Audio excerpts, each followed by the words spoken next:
آقا علیہ الصلوۃ والسلام نے ارشاد فرمایا کیا جنت کو شروع سال سے ماہ رمضان کے لیے سجایا جاتا ہے،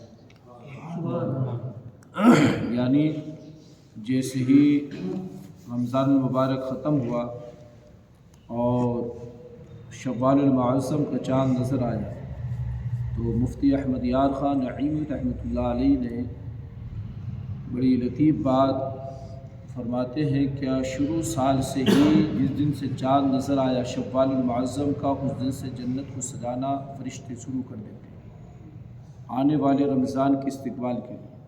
حالانکہ جنت بہت خوبصورت ہے، پہلے سے اتنی خوبصورت ہے کہ اس کا تصور نہیں کیا جا سکتا اس کی خوبصورتی کا، مگر فرشتے پھر بھی اس کو مزید سجاتے ہیں۔ تو مفتی احمد یار خان نعیمی رحمۃ اللہ علیہ فرماتے ہیں کیا یعنی جنت کو پہلے سے وہ سجی ہوئی ہے اور اس کو سجانے والے فرشتے سجا رہے ہیں، تو اس کی سجاوٹ کا کون اندازہ لگا سکتا ہے؟ اور یہ سب اللہ رب العزت ماہ رمضان مبارک کے روزے رکھنے والوں کو ان کے لیے اللہ سجا رہا ہے کہ ماہ رمضان مبارک میں روزے رکھیں گے اور ماہ رمضان مبارک کا استقبال کریں گے۔ حضرت سیدنا امیر المومنین حضرت عمر فاروق اعظم رضی اللہ تبارک و تعالیٰ سے روایت ہے کہ رسول دو جہاں صلی اللہ علیہ وسلم کا فرمان عالی شان ہے، رمضان میں ذکر اللہ کرنے والے کو اللہ بخش دیتا ہے۔ جو رمضان مبارک میں اللہ رب العزت کا ذکر کرتا ہے، اللہ رب العزت کے ذکر کی تسبیح کرتا ہے، استغفار کرتا ہے یا درود پڑھتا ہے تو اللہ رب العزت ان کو بخش دیتا ہے۔ اور سیدنا عمر فاروق اعظم رضی اللہ عنہ اور آگے فرماتے ہیں کہ رمضان کے اندر اللہ نے خیر ہی خیر نازل فرمائی، اس کے اندر برکتیں ہی برکتیں ہیں۔ اور حضرت سیدنا ابراہیم بن نخعی رحمۃ اللہ علیہ فرماتے ہیں ماہ رمضان میں ایک دن کا روزہ رکھنا 1000 کے دن کے روزہ رکھنے سے افضل ہے۔ یعنی جو ماہ رمضان میں ایک دن کا روزہ رکھے تو وہ غیر رمضان کے اگر 1000 بھی روزے رکھے گا تو اس کے ثواب کو نہیں پہنچ سکتا، اس کا ثواب وہ نہیں پا سکتا جو ماہ رمضان کا ایک روزہ رکھنے والا اللہ رب العزت اس کو عطا فرماتا ہے۔ اور ایک حدیث مصطفیٰ میں اللہ کے حبیب صلی اللہ علیہ وسلم نے ارشاد فرمایا کہ جس نے ماہ رمضان کا ایک روزہ چھوڑ دیا، ماہ رمضان کا ایک روزہ چھوڑ دیا، آقا فرماتے ہیں پھر وہ ساری زندگی بھی روزہ رکھے، ساری زندگی بھی روزہ رکھے تو اس ثواب کو نہیں پا سکتا جو ماہ رمضان میں روزہ کو پاتا۔ ساری زندگی میں وہ روزہ رکھے۔ آپ اندازہ لگائیے کہ ماہ رمضان جیسی انمول دولت اللہ نے ہمیں اپنے محبوب کے صدقے میں عطا فرمائی۔ اور آگے حضرت ابراہیم نخعی رحمۃ اللہ علیہ فرماتے ہیں کہ جس نے ماہ رمضان مبارک میں ایک مرتبہ کہا سبحان اللہ، یا کہا سبحان اللہ، بظاہر یہ چھوٹی سی تسبیح ہے سبحان اللہ، آپ فرماتے ہیں کہ اللہ رب العزت ماہ رمضان میں ایک مرتبہ سبحان اللہ کہنے والوں کو 1000 مرتبہ سبحان اللہ کہنے کا ثواب عطا فرماتا، 1000 مرتبہ سبحان اللہ کہنے کا ثواب عطا فرماتا۔ اب اس نے اگر 100 کی تسبیح پڑھ لی تو اس نے 100 کی تسبیح کر لی تو کتنے ہو جائیں گے؟ 1 لاکھ بتائیے۔ اگر یوں ہم تو سبحان اللہ 1 لاکھ مرتبہ پڑھیں، یوں سبحان اللہ 1 لاکھ مرتبہ پڑھیں تو کتنا ٹائم لگے گا؟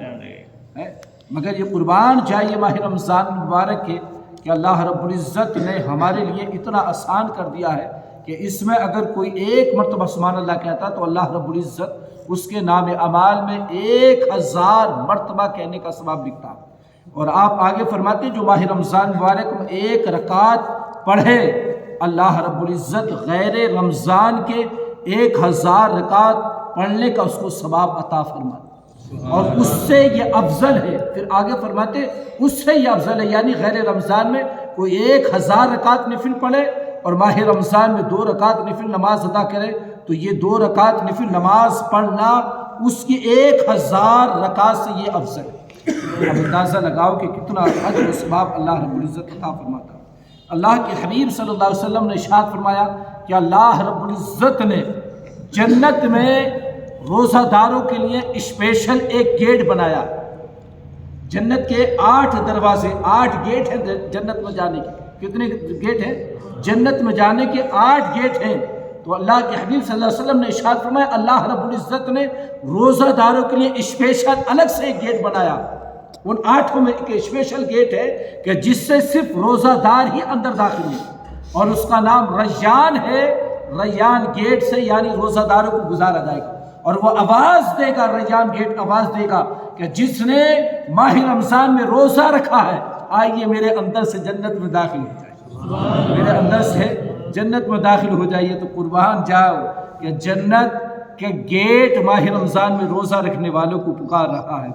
اللہ کے حبیب صلی اللہ علیہ وسلم نے ارشاد فرمایا کہ اللہ رب العزت نے سیدنا موسیٰ علیہ السلام سے فرمایا کہ موسیٰ میں اپنے محبوب امت محمدیہ کو 2 نور عطا فرماؤں گا اور 2 اندھیروں سے ان کو نجات دوں گا۔ تو سیدنا موسیٰ علیہ السلام نے فرمایا مالک مولا وہ 2 نور کیا ہیں؟ وہ 2 نور کیا ہیں؟ تو اللہ رب العزت نے فرمایا ایک ان کو ماہ رمضان دوں گا، ماہ رمضان بھی نور ہے، اور دوسرا ان کو میں قرآن دوں گا، قرآن بھی نور ہے۔ پھر اللہ رب العزت نے سے پوچھا سیدنا موسیٰ علیہ السلام سے مالک مولا وہ 2 اندھیرے کیا ہیں؟ تو اللہ فرماتا جو ماہ رمضان میں روزے رکھے گا میں قبر کے اندھیرے سے اس کو نجات عطا فرماؤں گا، اور جو ماہ رمضان میں روزے رکھے گا اور قرآن کی تلاوت کرے گا میدان محشر کے اندھیرے سے بھی اس کو نجات عطا فرماؤں گا، میدان محشر کے اندھیرے سے بھی اس کو نجات عطا فرماؤں گا۔ یعنی اللہ رب العزت ہمیں 2 نور عطا فرما رہا، ماہ رمضان بھی نور ہے اور قرآن بھی نور ہے، اور 2 اندھیروں سے اللہ رب العزت ہمیں نجات عطا فرما رہا ہے۔ دوستو ہمیں یہ چاہیے آنے والا جو مبارک مہینہ ہے اس کا استقبال کریں اور اللہ سے دعا مانگے مالک مولا ہمیں صحت تندرستی عطا فرما، اور صحت تندرستی کے ساتھ ماہ رمضان کے ہمیں روزے رکھنے کی توفیق عطا فرما۔ سرکار سیدی اعلیٰ حضرت عظیم البرکت کے ملفوظات شریف میں ایک واقعہ نقل ہے۔ سرکار سیدی اعلیٰ حضرت عظیم البرکت ارشاد فرماتے ہیں ایک مرتبہ ماہ رمضان سے پہلے میں بیمار پڑ گئے، اور بیماری شدید ہو گئی، یعنی بیماری بڑھتی چلی گئی۔ میں نے ڈاکٹروں اور حکیموں سے جب مشورہ لیا، جب ماہ رمضان کا چاند بالکل قریب آ گیا، دیکھنے کا تھا، حتیٰ کہ چاند دیکھ گیا، تو ڈاکٹروں سے جب حکیموں سے میں نے مشورہ لیا تو انہوں نے کہا کہ احمد رضا اگر آپ روزہ رکھیں گے تو جسم میں پانی کی اتنی کمی ہے کہ آپ کا انتقال ہو جائے گا، آپ کا انتقال ہو جائے گا۔ تو فرمایا کہ ڈاکٹر اور حکیموں نے مجھے یہ مشورہ دیا کہ آپ روزہ نہیں رکھ سکتے، روزہ رکھو گے تو انتقال کر جاؤ گے۔ تو سرکار سیدی اعلیٰ حضرت عظیم البرکت علیہ رحمۃ اللہ ارشاد فرماتے ہیں کہ رات میں میرے والد محترم خواب میں تشریف لے کر آئے، اور میرے والد محترم نے کہا کہ بیٹا احمد رضا اگر موت آنی ہے تو بہتر ہے روزہ رکھ کر مرا جائے، موت اگر آنی ہے تو بہتر ہے روزہ رکھ کر مرا جائے۔ اللہ کے حبیب صلی اللہ علیہ وسلم ارشاد فرماتے ہیں جو روزہ رکھ کر مرے گا اللہ رب العزت اس کو قیامت تک روزوں کا ثواب عطا فرماتا رہے گا، اس کو قیامت تک روزوں کا ثواب عطا فرماتا رہے گا۔ فرماتے سرکار سیدی اعلیٰ حضرت بہرحال ماہ رمضان کا چاند ہوا، میں نے روزہ رکھ لیا، میں نے روزہ رکھ لیا۔ اب روزہ تو رکھ لیا، آپ فرماتے ہیں کہ جیسے جیسے دن چڑھتا گیا ویسی ویسی میری طبیعت اور خراب ہوتی گئی، طبیعت اور خراب ہوتی گئی، حتیٰ کہ جب نصف نہر پر پہنچا زوال کا وقت آیا تو کہا کہ میری طبیعت شدید خراب ہو گئی۔ حکیم نے آن کے مشورہ دیا روزہ توڑ دو ورنہ جان جا سکتی ہے، آپ جان چلی جائے گی۔ آپ فرماتے کہ جیسی جب ظہر کا وقت ٹلا تو حالات یہ ہوگی کہ میرے اوپر بے ہوشی طاری ہو گئی، میرے اوپر بے ہوشی طاری ہو گئی۔ آپ فرماتے ہیں میں بے ہوشی میں مغرب کی اذان تک بے ہوشی میں رہا، مغرب کی اذان تک بے ہوشی میں رہا۔ جیسے ہی ادھر مغرب کی اذان ہوئی، ادھر مغرب کی اذان ہوئی، اللہ نے میری آنکھ کھول دی، اللہ رب العزت نے میری آنکھ کھول دی۔ میں نے پانی سے افطار کیا، آپ فرماتے افطار کرنا تھا، اللہ رب العزت نے روزے کے صدقے میں مجھے صحت تندرستی عطا فرمائی، صحت تندرستی عطا فرمائی۔ جو لوگ یہ کہتے ہیں کہ روزہ رکھنے سے بیمار پڑتے ہیں تو اللہ کے رسول کی حدیث جھوٹی نہیں ہو سکتی۔ ہمارے حکیم ڈاکٹر جھوٹے ہو سکتے ہیں مگر فرمان مصطفیٰ جھوٹا نہیں ہو سکتا، قسم خدا کی زمانے کا نظام بدل سکتا ہے مگر فرمان مصطفیٰ نہیں بدل سکتا۔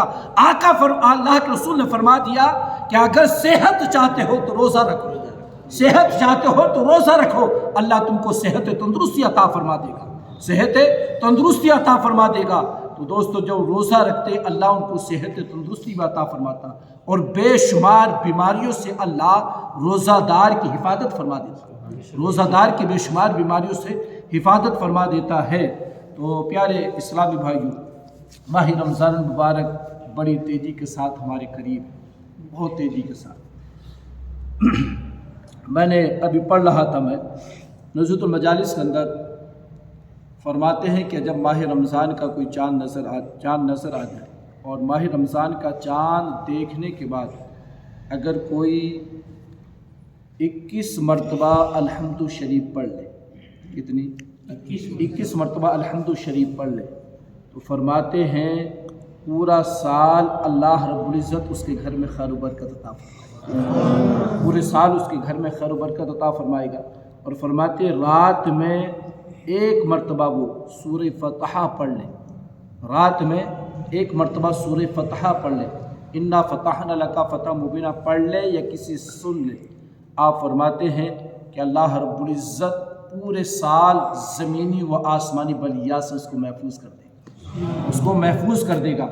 اور دوسرا یہ ہے کہ چاند دیکھنے کے بعد 21 مرتبہ انا انزلنا فی لیلۃ القدر وما ادراک ما لیلۃ القدر پڑھو، جو یہ پڑھتے ہیں اللہ رب العزت اس کو ماہ رمضان کا اجر و ثواب عطا فرماتا ہے۔ ہمیں یہ چاہیے، یہ رمضان شریف آ رہا ہے تو اس میں کوشش کریں، نازلہ جس کے یاد ہے تو وہ پڑھ لیں، ورنہ اللہ نے چاہا تو توفیق اللہ نے بخشی تو عشاء کی نماز کے بعد میں سورہ فتح سب کو ایک بار سب کو سنا دی جائے گی تاکہ وہ سب اس کے اجر و ثواب سے مالا مال ہو۔ اللہ تعالی ہم سب کو عمل کی توفیق عطا فرمائے۔ مالک مولا